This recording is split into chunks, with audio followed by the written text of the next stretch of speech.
Well, what the hell's going to happen this weekend? You are listening to KC Sports Network, the #1 podcast network for today's Kansas City sports fans. With former players from your favorite teams, informed perspectives, and former insiders, this is the place for you. You can find us wherever you listen to podcasts or on our YouTube channel, all over social media, or our morning newsletter, KCSN Daily, dedicated to your Kansas City Chiefs. KC Sports Network is proudly presented by Emprise Bank, your partner in possible.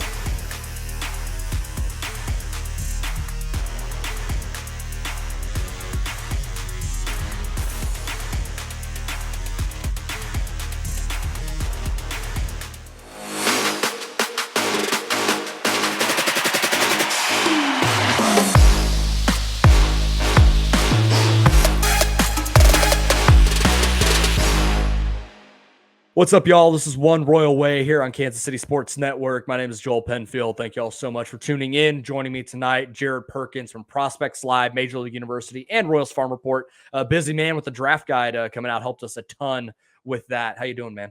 Good. Ready to talk some crazy Royals baseball. We got a lot to talk about here. We'll be right back. We got to hear from Kansas City Strength and Conditioning first. Then we have a ton to get into here.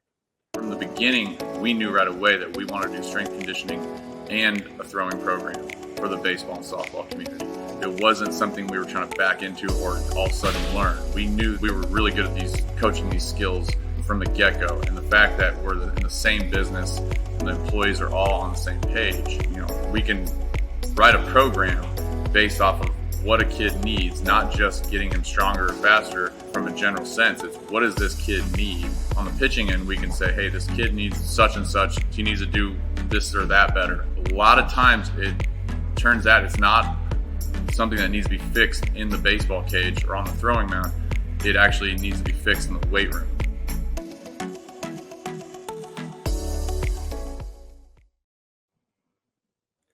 Thank you, as always, Kansas City Strength and Conditioning for sponsoring this show. Be sure to go check them out if you have a baseball or softball player in the area, if they need a place to train. So Jared, along with a couple other guys, myself, we wrote the Royals Farm Report draft guide. It's 117 pages of draft content with top 100 prospect write-ups, getting ready, and our only mock draft as well, leading up to the MLB draft, which will be this Sunday.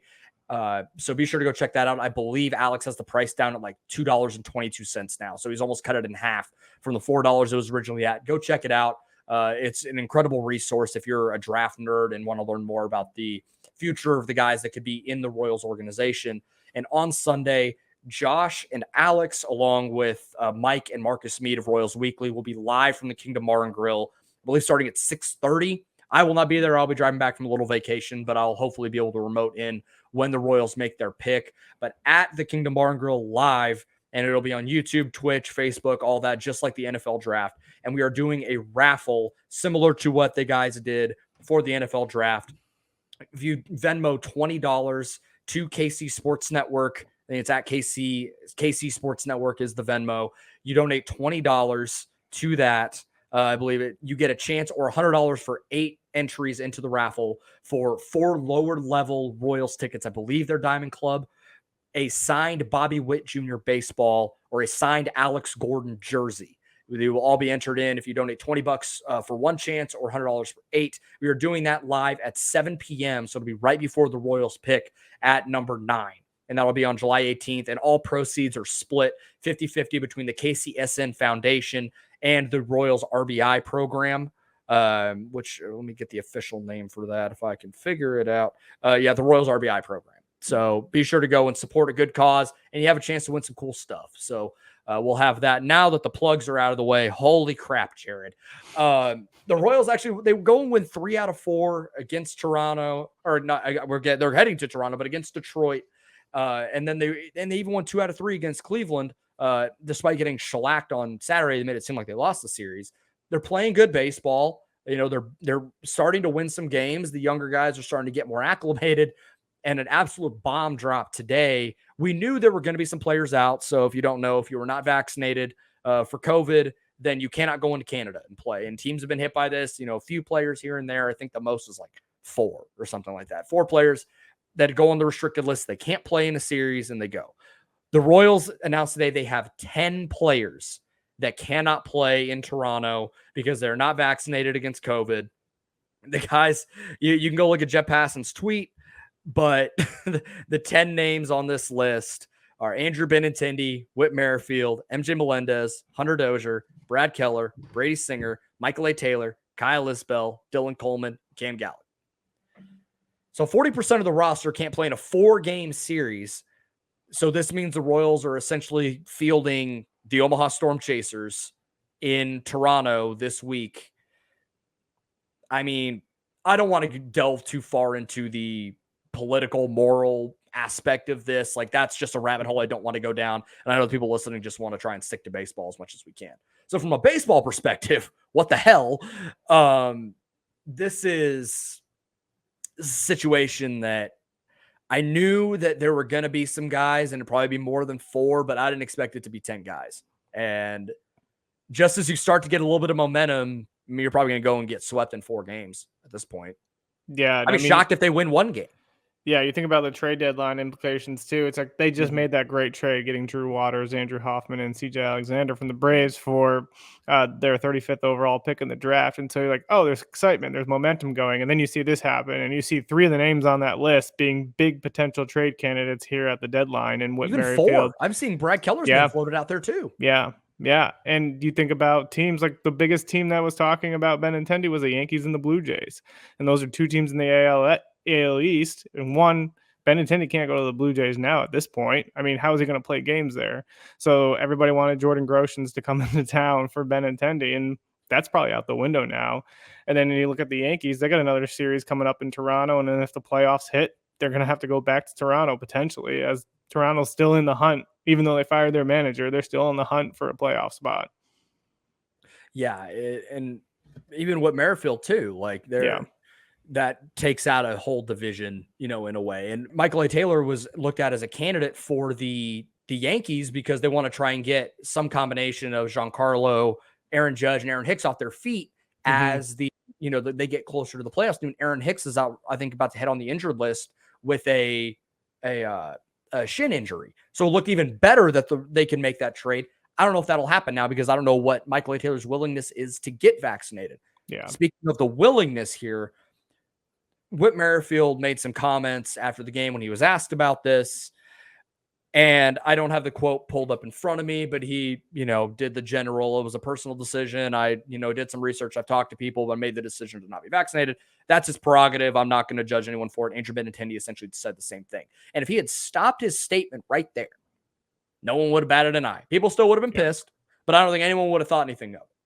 Until Whit Merrifield continues to talk, and he says, well, some things may change. If I end up on a playoff team and, we got to play Toronto and I'll get vaccinated, maybe I'll consider it, which is just a massive slap in the face to his teammates who he said are support this decision.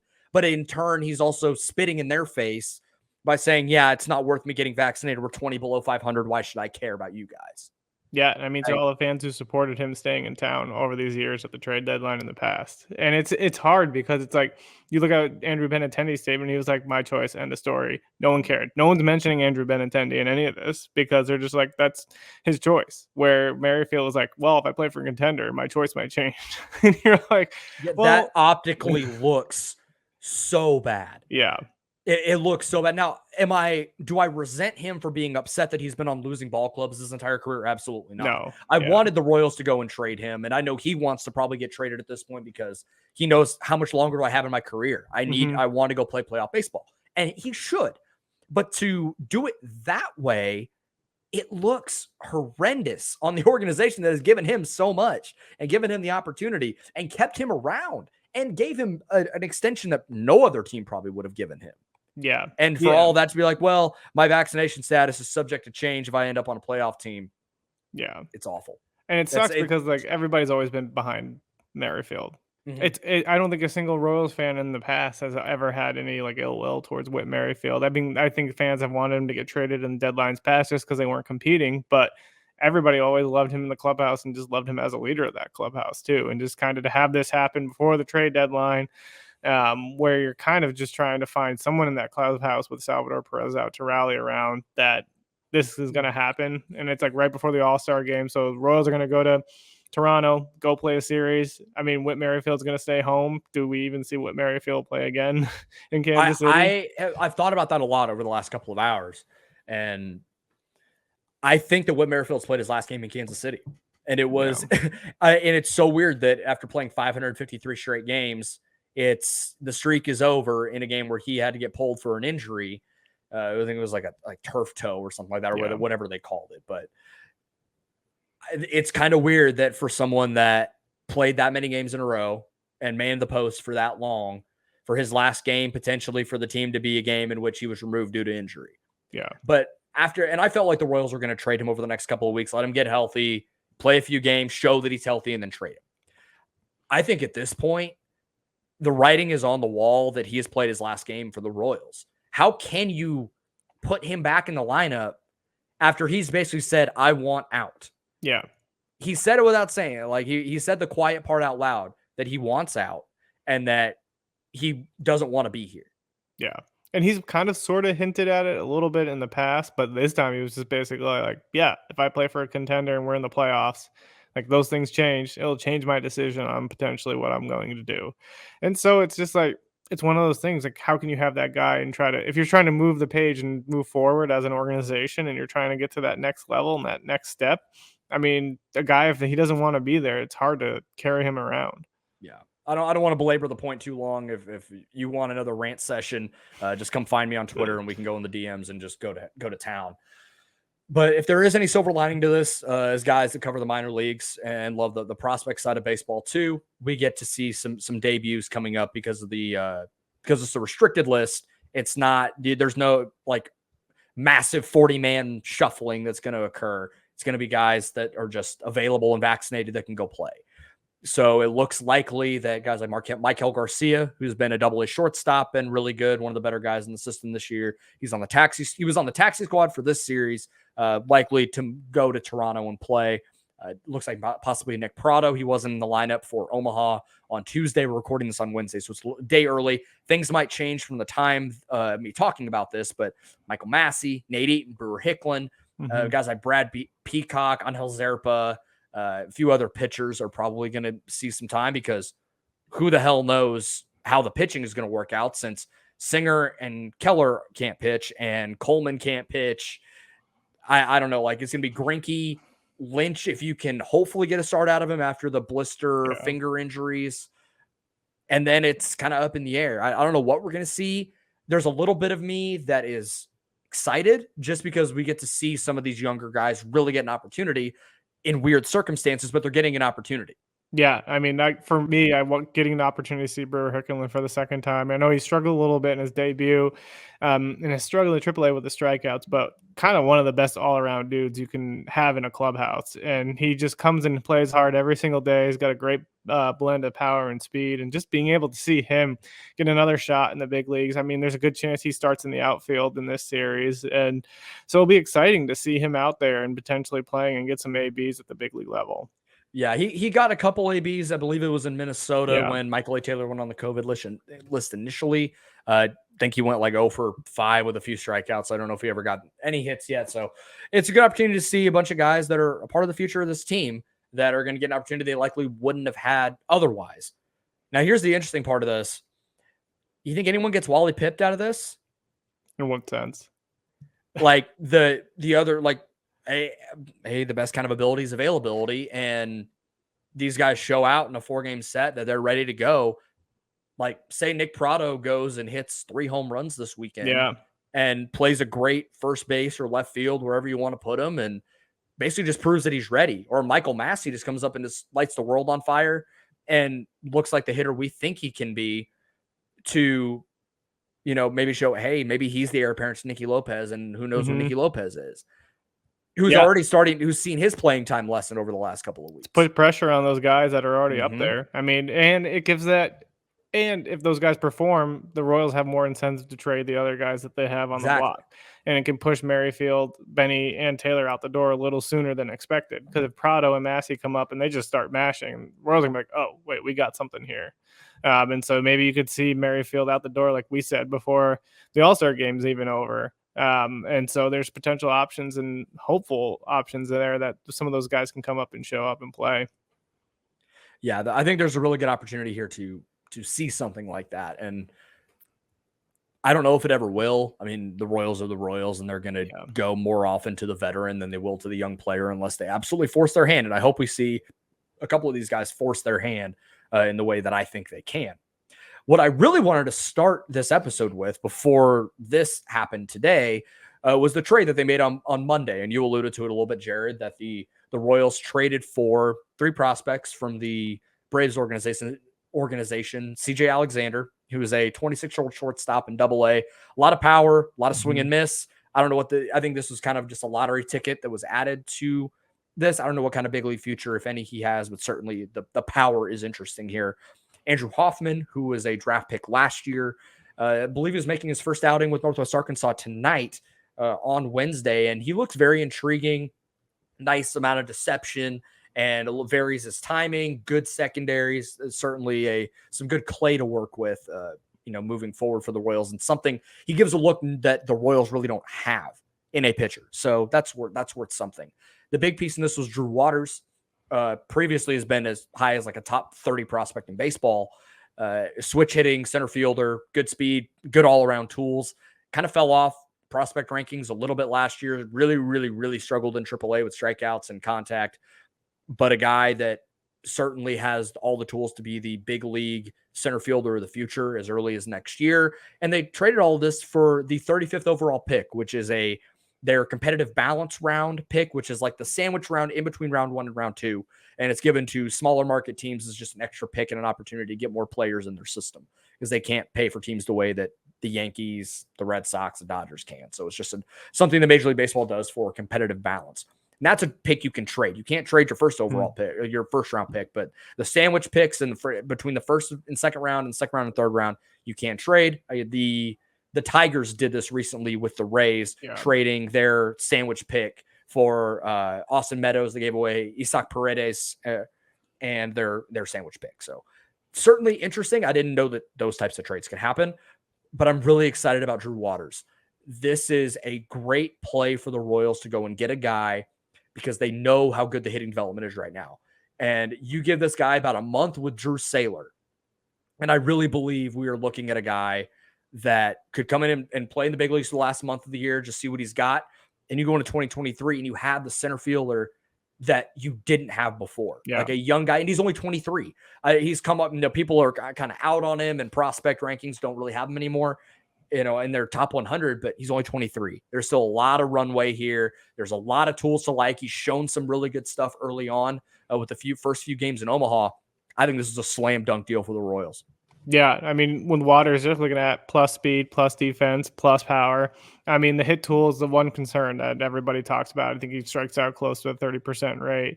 And I think he just needed to change the scenery too, though. With all the outfielders that the Atlanta Braves have had, he's been kind of blocked for playing time. And I think that's the one thing the Royals need, as you mentioned earlier. They need a center fielder. And he has the defensive ability, the arm to stick in center field and be a potential like really good Gold Glove type center fielder. And he can fly too. Yeah, he's fast. He is super fast. And it's going to be let Drew Saylor and company do their work. That's what they're there for. That's why they've had all the success with all the other hitters in the minor leagues. And you're going to trust your player development on that side because it's been successful.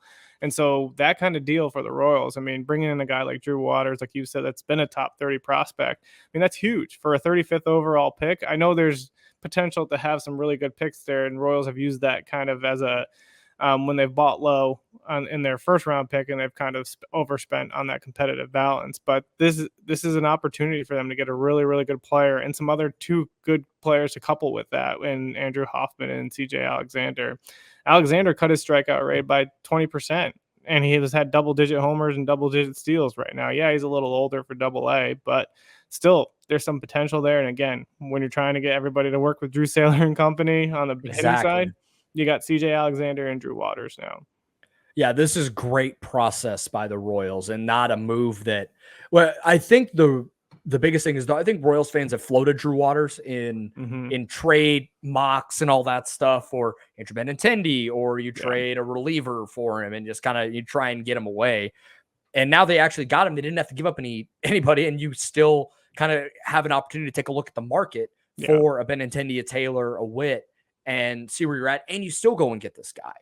And it's going to make, by trading the 35th pick, now the draft is going to be super interesting, because there was a lot of talk, and something Alex and Josh and I talked about, something Jared and I have talked about away off screen, that, there's a pretty good chance the Royals underslot number 9 and go and get a good player. It's not like they're being cheap, but they're going and getting a player, and then they try and spend a little more with that 35th pick or the 49th pick.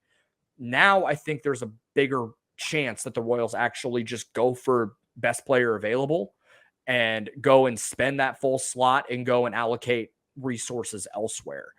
So it makes the draft look a lot more interesting, and I'm kind of excited for it. I would much rather the Royals go and get a Jace Young, or if God forbid Elijah Green falls to 9, and you just go make that move for the best player rather than trying to play slot games and, banking on something. I just think it's a more surefire way to go and get the best player. So I think trading the 35th pick is kind of a blessing, because it gives the Royals an opportunity to just go get a really good player and not feel like they need to play games to go and get a couple. Yeah. And I think the other more difficult part about this draft too is a lot of the high school guys are asking for a ton of money. I was getting some insights from someone who works in the baseball field, and saying a lot of these high school kids are wanting a ton of money just with the way college baseball is working now. A lot of them want to go to campus. I think Joe Doyle even tweeted out from Prospects Live that there's a chance that Holiday, Green, or Jones might potentially be stepping foot on campus. So you look at those top 3 high school kids that could potentially be going on campus. I mean, that changes your draft strategy, especially when you start looking down into the 35th pick. And so if they can get one of those big major bats in the 9th overall pick and get the best player available, if someone like Cam Collier falls to them, they can sign him for the slot. They can sign him for the slot. They don't have to worry about their 35th overall pick. Yeah, I don't know what it's going to end up being. The Royals are still super unpredictable. Like if you've seen a guy mocked to the Royals, very good chance that the Royals are not going to take that guy. So I still don't know how it's going to be, but it makes the strategy a lot different. I don't know what to make of it, but I'm excited for what Drew Waters is going to bring. I really think he has a good chance to be the center fielder of the future for this team. I absolutely and wholeheartedly trust Drew Saylor to figure it out with these guys. Yeah. If you go look at what the Royals had in 2019. Just go look at the offensive stats for damn near everybody in the organization. And now go look in 2022. I think Alex tweeted it that the Royals had 10 guys that had a weighted runs created plus of 100, which is league average or better. It means they had 10 or guys that were at league average or a little better. Insane. And it wasn't any of the Prado, the Melendez, the Sully, the Bobby Witt Jr. It was none of them. I think honestly, of any qualified hitter over like 150, 200 plate appearances, I think Vinny Pasquantino had the best weighted runs created plus in the organization. Yeah, I mean, it's insane what they've done, and you have to love it. For perspective, they now have 23 guys. Yeah, now you just want them to get someone on the pitching side. And maybe they'll figure that out. I'm not going to delve into that. Alex Jordan, I talked a little bit about that on the last episode of Royals Farm Report, so you can go check that out. But at least it injects a little bit more excitement. Yeah, it just gives us something a little more interesting to talk about. And I'm curious what some of the trade packages look like. It's a huge draft and trade deadline to go and kind of replenish the system. Now that Vinny and MJ, now Nick Prado's coming up here soon, that was like the top end of what made the Royal system so good, and a top 7 to 8 system in baseball. It's down like the high 10 to or like 15 to 18 now, or I've even seen it down to like 20 or 21, just that fast by those 3 or 4 guys like Bobby Witt Jr. and others leaving. So you have an opportunity to replenish that and get it back into the upper half of baseball, and I hope they can do that. Yeah, I mean, there's some potential great options out there. Look at the Padres. That is a team that they could trade with. You got guys like James Wood, Robert Gasser, who over there, who could make a good package that you could put together in order to send Benintendi. So there's a lot of options. I mean, the Blue Jays, of course, are now out of the question, but you still could potentially see Michael A. Taylor going to the Yankees. There's a chance that they would take a shot at him. I think I read somewhere a tweet that they were saying that it shouldn't make too big of an impact on the trade deadline. I think a lot of teams probably already have some of these insights. So yeah. There's options out there. There's tons of prospects. As we read an article the other day, that's Benintendi's trade market's hotter than any player probably out there on the especially with Brian Reynolds getting hurt in Pittsburgh. Yeah. Like he's probably the best outfield option out there right now. Easily. And teams need outfielders going into the end of the season. And so, I mean, gosh, there's going to be so many options for them. They have to maximize at this deadline. This is probably one of the easiest deadlines that the Royals could maximize their profit. I sure hope that they actually do it. I don't know, but the next couple of weeks is certainly going to be interesting now. And if you're looking to take your crew out to the K this summer, be sure to check out our friends at Tickets for Less. Ticketsforless.com has the best selection of tickets to all your favorite sporting events, concerts, and shows, including the Royals. Tickets for Less never charges per ticket fee, saving you big time over other sites out there. You can even use our exclusive partner code at checkout. You can save even more. Simply enter code KCSN22 when ordering your seats at ticketsforless.com. That code again is KCSN22. We are going to take a short break and we will be right back. So I think one of the biggest things that I enjoyed from the last couple of days watching the Royals was on Monday when they swept the doubleheader against the Tigers. The second game of the doubleheader, they gave Andrew Benintendi a break, and Witt was already out, so they didn't really have a leadoff hitter. They gave Michael A. Taylor the break as well because I'm pretty sure Jose Canseco'd himself position player pitching on Saturday. And they put MJ Melendez in the leadoff spot, then Bobby Witt Jr. playing shortstop, hitting second, and then Vinny Pasquantino third. And it worked out really nicely, I'd say. Bobby Witt Jr. hits a 4-hit game. Vinny gets a couple of hits. MJ goes 2 for 4 with a couple of walks. Vinny had a couple of walks too. It's almost like putting the young guys in there. It works because they're your best players. Yeah. But they didn't want to put all the pressure on him. So no, they didn't want to. No, he didn't want to put too much pressure on him. It's okay. Can't bat him cleanup, except maybe his third game in the big leagues. Then you can bat Vinny Pasquantino cleanup. Yeah. I mean, that's what you want to see. That's exciting about the Royals team. I know all the frustrations throughout the entire season have been because of the win-loss record, dealing with some of the managerial issues. But when you watch those guys play, it's exciting. You watch MJ Melendez at the top of the lineup, who's got some decent speed for a catcher, and you watch Bobby Witt, who's going to be probably your cornerstone player for the next few years. And Vinny Pasquantino now, he looks like another Kendrys Morales, basically, and you watch him in the box. And you got more to come. You got Prado, you got Massey, you got a ton of bats here already for the future. And if you can't get excited about it as a Royals fan and see those three guys at the top of the lineup, I mean, that's just fun to watch every single day. And I love MJ in the leadoff spot. Yeah. He is a patient enough of a hitter. There's obviously some swing and miss there that he's still working through and kind of working to not chase balls in the top half of the zone, but he's going to work a good count. He is your prototypical leadoff hitter. Yeah. Which you would not expect out of a catcher, but he's a supreme athlete. And I think it really works nicely for what this team is. I think eventually, once he gets a little more comfortable, I think Bobby Witt Jr. is a really good candidate to be a leadoff hitter. It could be like a George Springer, ambush type guy at the top of your lineup that could work really nicely. And he's starting to kind of figure things out at the plate and really start to be more consistent, which is nice. I feel so bad for Vinny at times, man, because if you'll go look on Baseball Savant and you'll see like they have like their leaderboards for like swing and miss and velo and distance hit and exit velocity. And you'll look and he has like 2 or 3 of the hardest hit balls of the night and he's 0 for 4. And it's like, what does this man need to do to buy a hit? And it's getting there. And I think people are realizing that. And he had a great doubleheader day.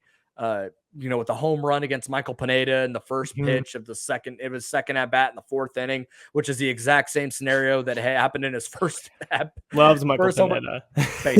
Baseball. Like he owns him. Like he got a cut. He had the go-ahead hit too in that first game. So there's a lot to like here. And Kyle Isbell had 3 hits in the loss on Wednesday or on a Tuesday, but what are you going to do? Yeah. And when he actually plays consistently and gets consistent at bats, it's almost like he plays really well. When you go and play him twice a week or pinch hit for him, he's not that good. He's a guy that really needs that regular at bats. And when he got those at the end of last year, he was really good after coming back from Omaha. So I think he is another guy that's going to benefit when Benintendi, Witt, and Michael A. Taylor are traded because the opportunity for legitimate regular at bats are going to be there.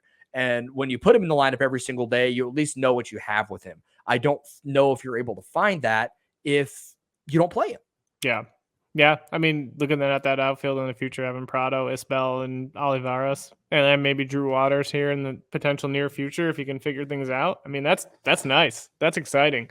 I think, yeah, Olivares is, kind of cooled off a little bit Yeah. from the hot start that he had, but I think he fills his role really nicely as a fourth outfielder. I think that's his role in the big leagues. Yep. When I scouted him in the Texas League in 2019, I kind of felt the same way.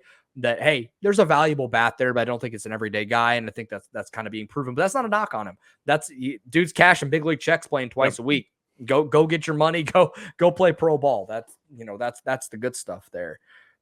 Any final thoughts on anything that you saw this week or on the field? Not what we saw at 5:00 today. No, I think the big thing is just watching some of the pitchers kind of getting their own. Brad Keller has looked good. Brady Singer has looked really good the last couple of starts, and it's just nice to see those guys, despite the Cal Eldred issues that we all know exist, to have some success and be able to kind of develop themselves in the rotation. It's great seeing Zach Greinke back out there healthy. Don't know how long he lasts as a Royal, but it's just good to see some success from that rotation, see some winning records happening in the last few games, and just having the ability to give those young guys that playing time and see Isbell out there and see Bobby Witt Jr. out there and all those guys just to have that time. And so Bobby Witt Jr. even said it in interviews before. He goes, I start learning from every single at bat that I get. And that's how these young guys, they're going to have their struggles, but the way that they're going to learn is to get those plate appearances. And if the Royals keep doing that and keep giving them those opportunities, then they're going to be able to adjust, and they're going to adjust faster and quicker than just sitting down in AAA. And I think the same goes on the defensive side too. I think Bobby Witt Jr. has really struggled at shortstop the last couple of games. The entire defense had a rough night on Tuesday. Miguel Cabrera stole third. Yeah.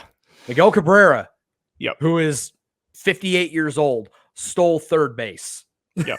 Now, some of that was Jose Cuas was not paying attention and his delivery is slow, but MJ still threw down and airmailed the throw, and he scored. Guarantee that will never happen again. I know people are freaking out about MJ's metrics behind the plate. We have 3.5, 4 years of data in the minors that he was one of the best defensive catchers there. Really good receiving, great, throwing out, throw down numbers, caught stealing numbers. And Bobby he has a ceiling of a Gold Glove caliber defender. Sometimes it's just doing a little too much. Sometimes it's just learning at the big league level. The ball jumps on you a little bit. There is no reason to be freaking out about these guys' defense now. If by this time next year, we're still seeing some of these same hiccups, we can have a conversation. But I'm going to take so much of this with a grain of salt and just let them. I'm okay with them just being in the lineup and getting in the everyday run that they deserve to be getting. And we'll go from there. Yeah. It's going to be exciting. So this will be a little bit of a shorter episode this week. I don't have a ton, frankly. I'll go into this a little bit and we can talk a little draft. But congrats to Andrew Benintendi for getting his first All-Star appearance. Good for him. And he'll be wearing a Royals uniform and then probably promptly traded. They don't want to trade him before he wears a Royals uniform in the All-Star game because I don't think they want another Ken Harvey situation. Yeah. I mean, hey, it's going to be exciting. He's deserved it. He's really turned it around since he's come over from Boston after the struggles that he had there. And it's really nice to see. And he's not going to be a Royal much longer. I think there was some hopes when they got him over in that trade with Franchi that they would be able to sign him to extension, but they got what they wanted out of him. They have a chance to turn him into some really good value here at the deadline. And so you can't be disappointed with the Andrew Benintendi era, if he gets traded. So, looking at the draft on Sunday, last time we had you on, we talked a little bit about it, but now that we're getting a little closer, I think we can try and nail down some predictions or try and be definitive. But what do you see the Royals doing? I mentioned a little bit when I was talking about the trade that the 35th pick is gone, that I think they're going to go full slot. Yeah. What do you think that they go that? Do you really think they go that route, or are they going to try some BS? I think so. I mean, I don't know what they'd be able to underslot at round 2. I mean, I know that pick's not too far off from the 35th, but you're still looking at like 15 slots there potentially. I have to assume that they go best player available, and they just try to pay. I mean, I don't know if Cam Collier falls. If he does, that they have to go that route. You would think they would have to go that route, but I would love to see a college bat, as I mentioned last time. Jace Jung, Gavin Cross, Jacob Berry, someone who's polished, who's going to be ready in the next couple of years to participate in this team that's already going to have a stacked lineup. It would just be nice to have another bat there. We know how the development is on the arm side, so just kind of seeing the arms available this year in this draft, they're not the best. They're not exciting. And then just knowing the Royals system in terms of developing pitching, you just kind of want to see them avoid that. Yeah, it's nothing against any of the pitchers in this draft. It's just I just don't trust the Royals at this point to be able to develop and get the most out of them until there is significant developmental changes and coaching changes at all levels to be able to get the pitchers. So I would much rather them go premium bat. It could be prep, it could be college. I don't really care. I think there's going to be enough options at 9, especially if the slot games get interesting with some of these other teams. If the signability of some of these high school guys is going to be questionable, Baltimore could really throw a wrench into it and go like Heston Kjerstad again, like they did, or Colton Cowser, like they did, and kind of be like the guy that like, why the heck are they picking him here? I think there's a pretty good scenario where they do that. Yeah. And where, unless they, I know, but the last time they had 1-1, they picked Adley. And so they just went with the BPA. So they could do that again. Or do they just play games and they go and try and get Cam Collier 1-1 and try and get him and see if they can underslot him there? Yeah. Yeah. I mean, it's going to be an interesting draft too, because I think the Mets probably threw a wrench in the draft as well, because they have 2 first-round picks, I believe. Yep. And so it's just like they can easily underslot. So if they wanted to take, I think they're 11th. If they took a guy like Justin Crawford at 11, they could still overpay someone at like, I think they have 7 picks in between 11. I think they're like 11 and 18 or something like that. Yeah. But they throw a wrench into the whole entire thing too. And it's, you got everybody and their brother as a high schooler committed to LSU. And then you got that factor. Or they're transferring to LSU. Yeah. They're transferring to LSU or they're committed to LSU. And you got the factor of the was it NIL or that's playing a different role now. And so all these high school kids are asking for a ton of money. Who knows where these guys fall in the draft? I mean, you got 4 of the top 5 are all high school kids who could potentially go to campus. So I don't know what kind of role that's going to play, what kind of insights these teams have on whether they're signable or not. That's going to just make a complete mess make chaos on draft day, because you just don't know what's going to happen in the first 5. Yeah, I mean, for the Royals to go and get Jace Young, who I think will be there at 9, you basically need to bank on the 4 main prep guys: Termarr Johnson, Elijah Green, Jackson Hall, Drew Jones going, Kevin Parada, who else? Cam Collier, who I think is going to be gone. Brooks Lee. Gavin Cross potentially could go before. He could. I don't know. Jacob Berry could. Zach Nito. Zach Nito's getting a lot of helium right now. I think he's going to end up in the top 10.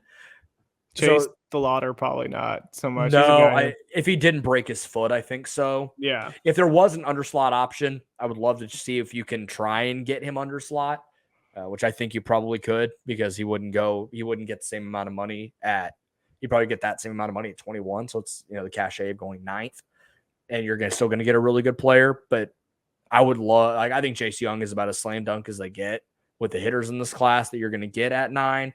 I think Jacob Berry's the same way, but I think that there's defensive questions with Jace Young for sure. Yeah. But there's even more with Jacob Berry that I don't think the Royals are going to take a chance on, despite him probably being the best pure hitter in this class. Yeah. I think that is going to be a legitimate problem, because I don't know if they want to have another guy like a Vinny Pasquantino that they just want to try and stick the bat in the lineup and some other lefty. I don't know, because I think they are going to try and find a bat. At least I hope they're going to try and find a bat that you can plug into the lineup by the end of 2023 or the beginning of 2024. Yeah. And there's your core right there. Yeah. I mean, the good news about like Gavin Cross is he's above average defensively. And outfield, he could fill a hole or a void there too. I think there's I think I was when I was reading on some of the scouting reports on him, I was hoping to go see him this year, but he has the ability to stick in center field too. So if they're looking for another potential center field prospect to have in the system, Cross could play that role. So do you have an official pick, or are you going Gavin Cross? Or Gavin Cross is the guy I've been leaning on this entire time. I'm just going to stick with Gavin Cross. Yeah. I'll stick with Jace Young, but if it's Gavin Cross, I won't be upset. Yeah. I think there's probably a little bit of a lower ceiling there, at least from a hitter's I perspective. agree. Yeah. Gavin Cross's batted ball data is stupid. And the fact that he was able to cut down on strikeouts is nice. I just think Young is a better all-around hitter. And if he's there, I think you run to the podium and you make that pick. Yeah, you don't even take any time off the clock. Not at all. It would be. It's like when the Lions took Aiden Hutchinson in the NFL draft. Like they just put their pick in 45 seconds later because they knew they were getting their guy. Yeah. I had a feeling that Jung's going to go before Cross, maybe, but I could be wrong. I just, like you said, I think the bat's a lot better in a team. I know there's going to be a team that's going to really want to take him, I think. Yep, I agree. So one final thing, Royals topic before we get out of here. What was your favorite moment from the first half? Favorite moment from the first half. I have to say, like the Vinny Pasquantino debut, just because the hype was there for so long, and it was there longer than it should have been, and then to finally get to see him watch him play, that was awesome. It's just he's like you watch him in interviews, and he just seems like a down to earth, great dude. He's in the best clubhouse, and it was just awesome to see him. And I actually think the Brewer Hicklin debut was one of my favorites too, because he's just another overall just amazing human being, and just to be able to see those guys get those opportunities and get those chances, those are the highlights you're looking for this season, because you know you're not going to get too much outside of that. I would definitely say, like, I was there. So I was there on opening day, and I froze my ass off to watch Bobby Witt Jr.'s debut with my dad. Awesome. So that was cool because it was my first opening day. It was my dad's first opening day. So that was a cool moment, like father-son moment for us. But God, it was so cold. I think the Vinny debut meant more to me because of the relationship and friendship I've been able to develop with Vinny off the field after interviewing him in 2020, and to go from, hey, this dude's pretty good, to, holy crap, this dude's a big leaguer, to, there is no way this dude isn't and is a part of the future in like a year, 18-month period, has been really cool to see his journey from 11th round pick to then turning himself into a top 100 prospect to making his debut and becoming a part of the future of the Kansas City Royals and becoming a fan favorite like immediately. There was less of a crowd, I think, on that Tuesday than there was on opening day, it was about similar. And his reception and standing ovation was the same as Bobby's. If that tells you anything about the way Royals fans feel about Vinny. They love this dude and they want to see him on this team. So I think that was really cool because it was an unassuming Tuesday against the Texas Rangers. Yeah. And the crowd was awesome for his debut. So I thought that was awesome. And that was I think the Vinny debut meant a little more to me than Bobby, because we all knew Bobby was going to be a big leaguer. Yeah. It was just a matter of when. I don't think any of us ever really predicted, even last year, that Vinny would be not only make his debut, but get the type of hype that he got for his debut. Yeah. 11th rounder to standing ovation. Like, that's awesome for your debut. That's results be damned. He hit into a double play first pitch, but that was incredible. Before I get you out of here, I don't believe I've asked you this question yet. I try and get all guests that come on with me to at least answer this once, but if you had to take a bat at the K, what would your walk-up song be? Oh man. Walk-up song. That one, I think, man, I'm trying to think of the one I had, or one I really wanted when I was in college, when I was working for a college baseball team and really wanted to play, but it wasn't good enough. I think I had, gosh, this is like a hard question. This is like the hardest question I've gotten all night. Wow, I don't even know the answer to this one. You gotta give me something. I think I had. I've had two people try and tell me, like, "Oh, I'll get you next time." No, we're doing this right now. Yeah, I'd have to. I cannot think of the song name. I have it in my head, but I just can't think of it. I'm not going to make you sing for all to listen to. So next time I get you on, I need you to figure out what song it is, and we'll go from there. Yeah, I got to find it. It was Evan Longoria's walk-up song. Hold on, let me look that up. I got it. Down and Out by Tantric. That was the one I really loved. Okay. All right, I dig it. That song is sweet. That song gets me every time. All right, Jared, thank you so much for joining me tonight. I appreciate it. Royals fans, appreciate you sticking with me for the first half of the season. It's going to be interesting what happens in Toronto over the weekend, but stick with us. Be sure to join us either at the Kingdom Bar and Grill or live on YouTube, Twitch, Facebook. Tuck's got it all figured out. And stick with us for the MLB draft. We'll be live for the first two picks now at 9 and at 49. and break them all down. And I will not be there live, but I'm going to be on at some point whenever I get back from my little vacation. So we'll talk to you all then. Appreciate it.